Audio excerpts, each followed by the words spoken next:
These are the 6 steps to achieving financial stability so that you don't need to worry about the future and you can be in control of your financial situation.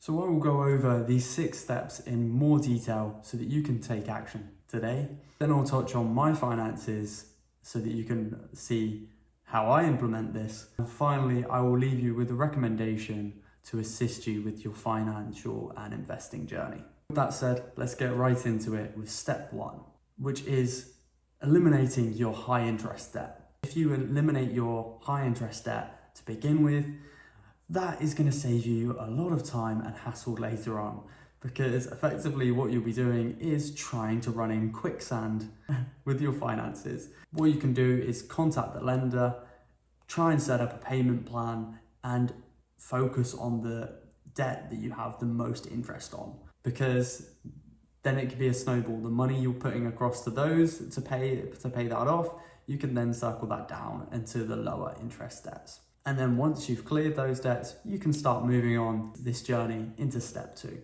Step 2 is where you optimize your accounts, your bank accounts, your savings accounts. You optimize your accounts. So basically here you should be the phase where you're looking around and you're assessing the current accounts or the bank accounts you currently have. Are they suiting you? Do they work for you? As in, do you have to pay certain fees maybe on your current account? As in, if you're in an overdraft, you have to pay some fee on this, because there can be occasions where you need to pay some fees. For instance, if you don't have any direct debits set up to go to your account, or if you have to maybe pay in a certain amount to avoid fees, stuff like this. These sort of fees can be negotiated with, so it's important to contact your bank and try and negotiate a way to remove these fees. However, if the bank won't budge, you can always look around and find other banks to go to. Now, what you should do here is find the best accounts for you and the best savings and interest accounts. So when it comes to current account, you're trying to look for one that doesn't you don't have to pay fees for. And when it comes to a savings account, you want to find an account that pays the most interest to you so that you can get your money working for you, so that you can expand those savings. There are various different kinds of savings accounts you can get, ranging from a monthly savers and various others where there can be some where you have certain limitations, as in you cannot actually withdraw any money, or you can't withdraw any money for the first 12 months, something like this, or you only have maybe 3 or 4 withdrawals and then you have to start either paying a fee or you have to pay some sort of interest charge or something along those lines. So it's important to really look around and compare the market and find what savings accounts work best for you and your situation. Step 3 is getting your safety net set up. Basically, what this step is about is having some money set aside so that if anything goes wrong, if anything happens, you're covered, you're okay. For instance, if you lose your job, or if, I don't know, the boiler packs up or something like this and you need to get it replaced or fixed, and it can take a big chunk. And what I would say with this is you want this money set aside, but you want it to be easily accessible. So like I referred to in the last step, where you have certain different savings accounts, what you'll need for this is an instant access sort of savings account, which basically means you can access this money as and when you need. And it's important to have, I would say, at least 3 months of your expenses, worth of your expenses covered in this. So if, say, your monthly expenses are £1,000, then you should save at least 3,000 and have this as your safety net. You are safe if you lose your job or anything goes wrong. You have at least 3 months worth of expenses covered, and then you can always build from there. Then we have step 4, which is now that you've got your safety net set up, you've got rid of your high interest debt, you've sorted out you're optimizing your savings accounts and your current accounts. Now is the time to take advantage of tax advantage accounts. So really make your money work for you a little bit more and avoid, paying as much tax as you need to. Now, a lot of governments across the world have some sort of tax advantaged accounts, which basically is where you can put your money in these accounts and they are somewhat protected on tax to a certain level. For instance, in the UK, there is certain things as cash ISAs or lifetime ISAs, LISAs, as well as stocks and shares ISAs. And basically these ISAs at the moment, it might change in the future, but I believe you can put in about £20,000 across the year. I believe it's tax year, and that is tax-free. You don't pay tax on that. Anything above that, you have to pay tax on, but at the 20,000, that's covered. So you don't have to pay tax on that. And I think this is where it's important to really make the most and take advantage of these tax advantages. So you're, again, making your money work for you without having to pay extra in tax. So you're able to save more and be more efficient with your saving without having to face repercussions like taxes. Then from there, step 5 is being more conscious with your spending.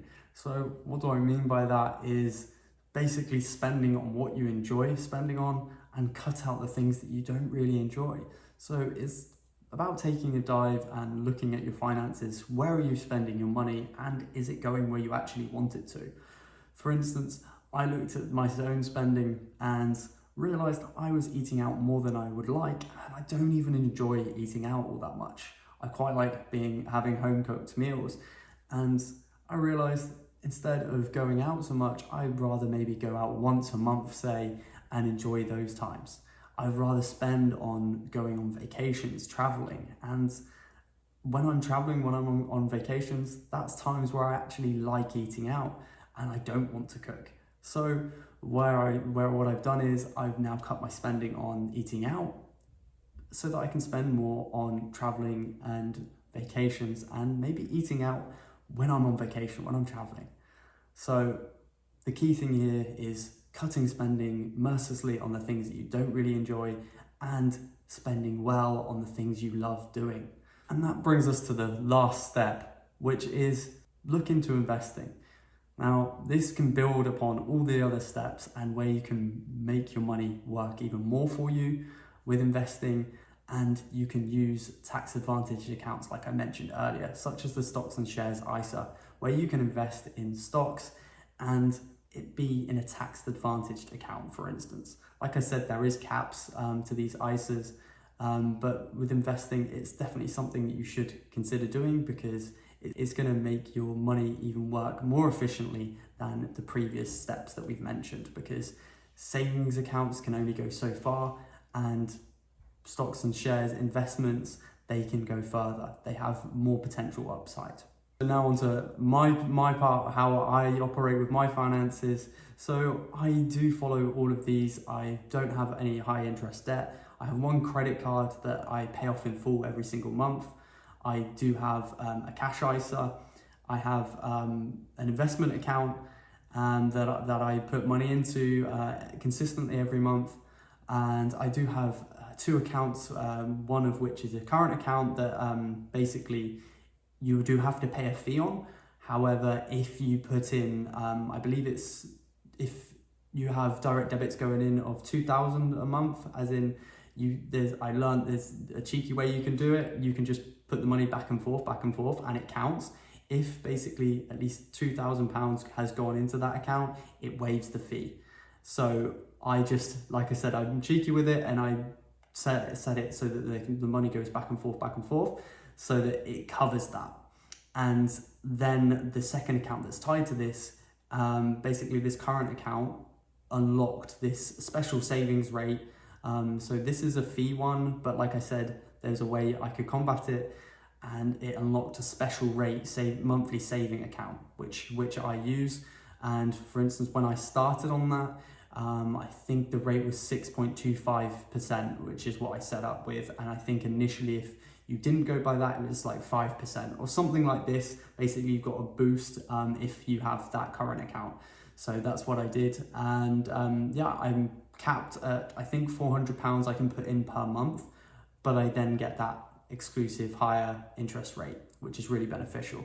So that's why I recommend, as mentioned earlier, have a look around, find the right savings accounts that work for you, and optimize for them, as in you can have this current account situation where maybe there is a fee, but there's ways of working around it, which unlock extra advantaged higher interest savings accounts. So it's important to look around. I do also have in another account my safety net money as well, which, as I've mentioned, I've got up to 3 months at the moment. I'm aiming to get towards 6 months. As promised, a recommendation.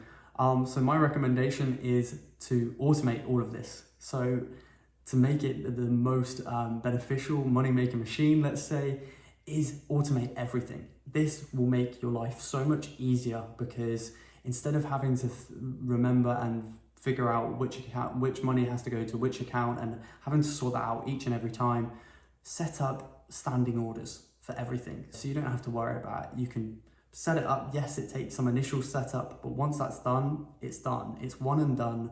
Once you've put that work in the first time, then it's good. Then it's operating and it's working for you. That for me is absolutely paramount, and let me tell you, it saved me plenty of time, and I'm sure it will with you as well. Lastly, to enhance that investing step, if you're unsure about investing and what to do, then watch this video next to understand the basic investing principles that you can implement so that you can start investing today.